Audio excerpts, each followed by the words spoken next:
नमस्कार साथीहरू, सधैँ जस्तो सेयर बजारको नियमित अपडेट लिएर आउने क्रममा आज पनि म यहाँहरू समक्ष उपस्थित भएको छु र आज पनि म दोहोऱ्याउन चाहन्छु सेयर बजारमा लगानी सधैँ जोखिमपूर्ण हुन्छ। यहाँहरूले त्यति मात्र लगानी गर्नुहोला जति कम्तीमा 5 वर्ष होल्ड गर्न सक्नुहुन्छ।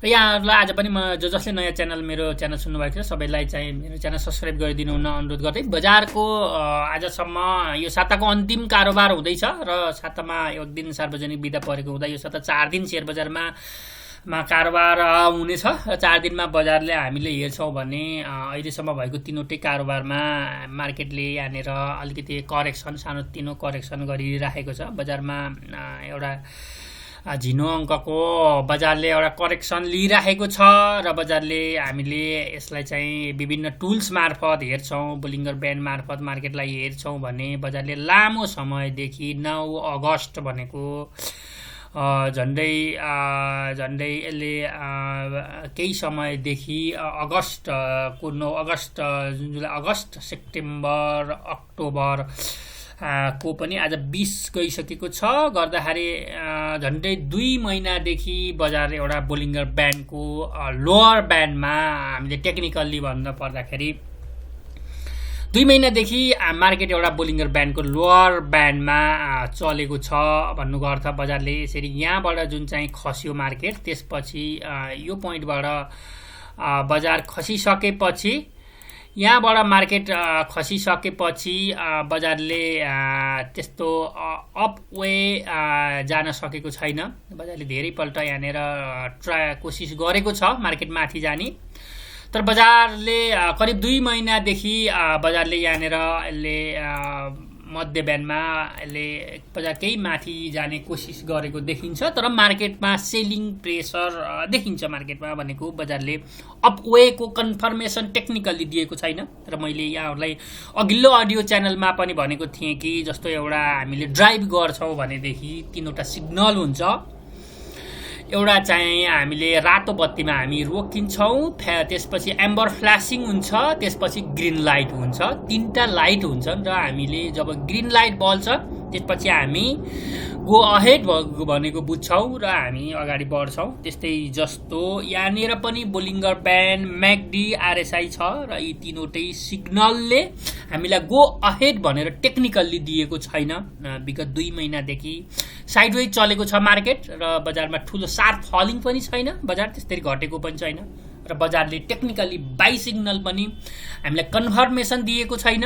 मैले यहाँ जहाँनिर राउन्ड लगाएँ त्यहाँनिर एरो लगाएँ। यसरी बजारले यो अहिले पनि बजारले झन्डै 1898 तिर बजार माथि जान पोइन्टमा बजार माथि जान खोजे पनि त्यहाँबाट तल झर्छ बिस्तार यो मध्य ब्यान्डलाई छोड्दै बजार फेरि अलिकति यसको डाउन ट्रेन्डको वेतिर गए जस्तो देखिन्छ मार्केटलाई। यसलाई चाहिँ यो देखिन्छ। त्यस्तै गरी म्याकडी मार्फत हामीले बजारलाई हेर्छौँ भने म्याकडीमा पनि मैले यो डेली चार्ट अन्तर्गत हेर्दैछु। म्याकडीमा पनि यो 29 सेप्टेम्बरमा यसले दिएको बुलिस सिग्नल चाहिँ भ्यालिड छ, तर पनि यहाँनिर यो हिस्टोग्रामहरू पोजिटिभ छन्, तर यहाँनिर हिस्टोग्रामहरू फिक्का भएको देख्नुभयो। यहाँनिर यो हिस्टोग्रामहरू मैले राउन्ड लगाएँ, यो फिक्का छ र यसरी यी फिक्का हुँदै जानु भनेको केही गरी यसरी हिस्टोग्रामहरू फिक्का हुँदै जानु भनेको बजारमा केही सेलिङको अथवा लगानीकर्ताको इन्भेस्टरको साइकोलोजी केही कमजोर हुँदै गएको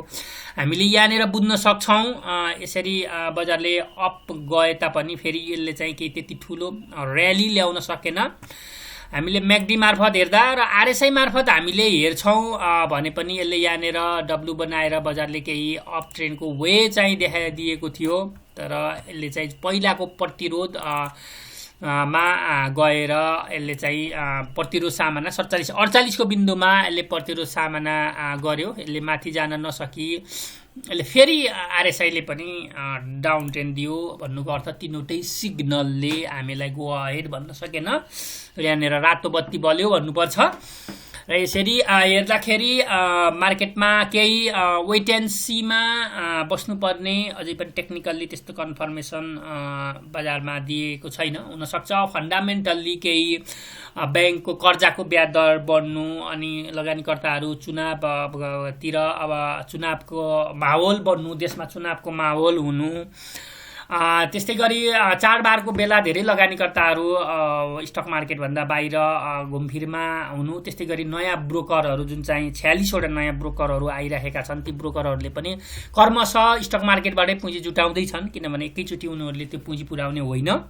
उनीहरूले 20 करोड भने तापनि उनीहरूले त्यो अहिले नै 20 करोड पैसा उनीहरूले देखाइसकेको अवस्था छैन र त्यो पैसा कर्मशः उनीहरूले मार्केटबाटै झिक्न पर्ने अवस्था छ, झिक्न सक्छन् उनीहरूले, किनभने ब्रोकर खोल्नेहरू भनेको स्टक मार्केटमै लागेको मान्छेहरूबाट ब्रोकर खोलिएको हुनसक्छ। त्यसैले ती कारणहरूले गर्दाखेरि बजारमा अझै पनि केही त्यति ठुलो सिम्टम्स देखिँदैन। तर पनि के हुन्छ भने मार्केटमा हामीले तत्काल नभए पनि चुनाव पछि अथवा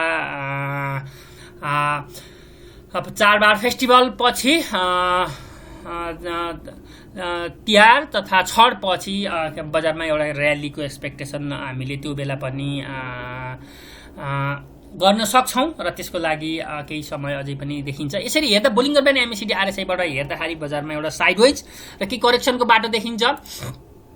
त्यसपछि अब यदि बजारले हामीले अन्य टुल्स मार्फत हेर्दाखेरि, अब यसलाई मैले फिबोनाकी मार्फत पनि एउटा बजारलाई हामीले प्रोजेक्सन गर्छौँ। फिबोनाकी मार्फत हेर्दाखेरि बजारको अबको अवस्था के देखिन्छ भनेर हामीले हेर्छौँ भनेदेखि फिबोनाकी मार्फत हेर्दाखेरि यो 0.61 को गोल्डन रेसियो भन्छ। 0.61 को गोल्डन रेसियो भनेको झन्डै यो 1850 मा राउन्ड फिगरिङ 1-2 पोइन्ट तलमाथि हुनसक्छ। 1850 मा 0.61 को एउटा गोल्डन रेसियो थियो र त्यो रेसियोबाट बजारले 4-5 अङ्क भए पनि गुमाएर तल झरेको छ। बजारले 1850 बाट गोल्डनकोबाट तल झरेको हुँदाखेरि बजारमा केही त्यति राम्रो सिम्टम्स मार्केटले देखिँदैन। बजारमा त्यति राम्रो सिम्टम्स जुन चाहिँ गोल्डन रेसियो बजारले धेरैपल्ट जुन 1850 मा चाहिँ यसले 2 हप्ता जति गएको 2 हप्ता जुन चाहिँ 1850 मा बजारले सपोर्ट लिइराखेको थियो, त्यो सपोर्टबाट तल जाँदाखेरि बजारमा त्यति राम्रो अवस्था चाहिँ देखिँदैन।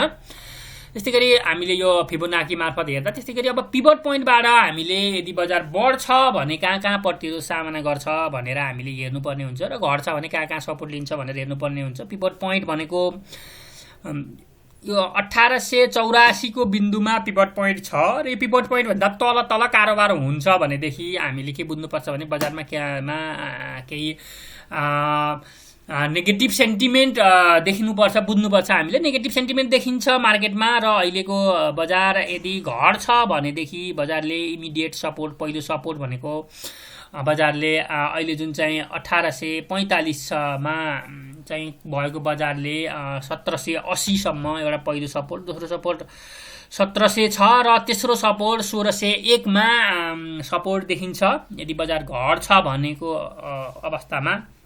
र बढ्छ भने बजारले पहिलो रेसिस्टेन्ट भनेको 1958 माफ गर्नुहोला, त्यस्तै गरी 2063 र 2137 को बिन्दुमा बजारले बढ्दाखेरि प्रतिरोध सामना गर्न सक्छ। र यहाँनिर इन कन्क्लुजन मार्केटको बारेमा बोल्नुपर्दा मार्केटको बारेमा अहिलेको सेन्टिमेन्टलाई हामीले भोल्युम मार्फत हेर्दाखेरि पनि त्यस्तो राम्रो भोल्युम बजारमा देखिँदैन।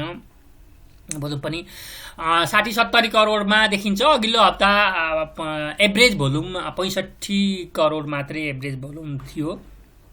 त्यो भनेको अहिले 60 देखि 70 करोडको बिचमा डेली कारोबारले मार्केटमा धेरै सुस्त देखिन्छ र यसको लागि बजारमा केही न केही पोजिटिभ सिम्टम्सहरू देखिनुपर्छ। र सबैभन्दा महत्त्वपूर्ण इम्पोर्टेन्ट भनेको पैसा हो। स्टक मार्केटमा दुईटा कुरा हुन्छ जहिले पनि, पैसा र पोलिसी दुईटा कुराले सपोर्ट गर्दा मात्रै स्टक मार्केट बढ्छ। हामीले बुझ्नुपर्ने कुरा, टेक्निकल्ली कुराहरू यी इन्डिकेटरले देखाएको कुरा हो र फन्डामेन्टल्ली मार्केटको बारेमा हामीले अलिकति गहन अध्ययन गर्छौँ, बजारको बारेमा बुझ्छौँ, हेर्छौँ भनेदेखि बजार बढ्नको लागि दुईटा चिज चाहिन्छ। एउटा पैसा चाहिन्छ र पैसा मात्रै भएर पनि हुँदैन, त्यसलाई पोलिसीले पनि सपोर्ट गर्नुपर्ने हुन्छ। र जब पैसा र पोलिसीले मार्केटलाई फेभर गर्छ, बजारलाई सपोर्ट गर्छ, त्यो अवस्थामा भने बजारले अनएक्सपेक्टेड र्याली पनि मार्केटमा क्रिएट हुन्छ।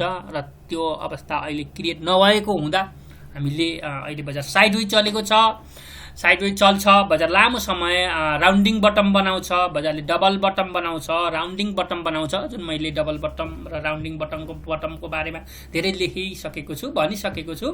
र बजार बढ्दाखेरि पनि एकैचोटि बढ्दैन बजार, किनभने इन्भेस्टरको साइकोलोजी एकपल्ट डाउन भइसकेपछि इन्भेस्टरको साइकोलोजी फेरि त्यो बन्नको लागि, साइकोलोजीमा कन्फिडेन्स आउनको लागि समय लाग्छ।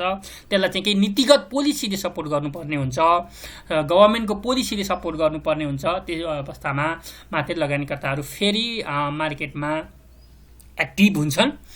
र अहिलेको अवस्थामा बजार हामीले टेक्निकली भन्दा साइडवेज चलेको, बजारमा केही एउटा नेगेटिभ सेन्टिमेन्ट बन्दै गरेको देखिन्छ। तर पनि बजार अहिले धेरै घटिसकेकोले 3200मा पुगेको बजार झन्डै यो बजार झन्डै 1400 पोइन्ट घटिसकेकोले धेरै ठुलो बजारमा त्यस्तो चाहिँ देखिँदैन। तर तत्काल अहिले बजारमा बढ्नलाई केही कठिन चाहिँ यो चाडबाडको कारणले, अन्य विविध कारणले बजार बढ्न कठिन देखिए तापनि बजारमा त्यस्तो ठुलो तरिकाले बजारमा गिरावट आउने सम्भावना पनि देखिँदैन। र अहिले त्यति ठुलो बजारमा चाहिँ र्यालीको एक्सपेक्टेसन पनि मार्केटले देखिँदैन।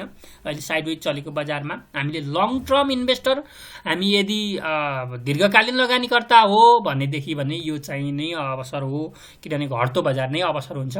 किनभने लाखौँ किता किन्नेहरू, 10,000 किता सेयर उठाउनेहरू, जसले चाहिँ क्यास लिएर बस्नेहरूको लागि भने यो चाहिँ अपर्च्युनिटी नै हो। किनभने यो घटेको बेला, आफूले मागेको बेला सेयर पाइएको अवस्थामा नै भोल्युममा सेयर किन्नेहरूको लागि, दीर्घकालीन लगानी गर्नेहरूको लागि भने स्टक मार्केट अहिले अपर्च्युनिटीको रूपमा देखिन्छ। तर ट्रेडरहरूको लागि, जसले चाहिँ हप्ता 10 दिनमा ट्रेड गर्नेहरूको लागि भने मार्केट फेभरेबल छैन। अहिलेको बजारमा वेट एन्ड सी नै बस्नुपर्ने ट्रेडरहरूको लागि देखिन्छ भने इन्भेस्टरको लागि डेफिनेटली दिस इज अपर्च्युनिटी भन्दै आजको बजारको छोटो अपडेट यही अन्त्य गर्न चाहन्छु। र बजारको नियमित अपडेट लिएर आउने यहाँहरूसँग बाचा गर्दै यहाँहरूको समय शुभ रहोस्।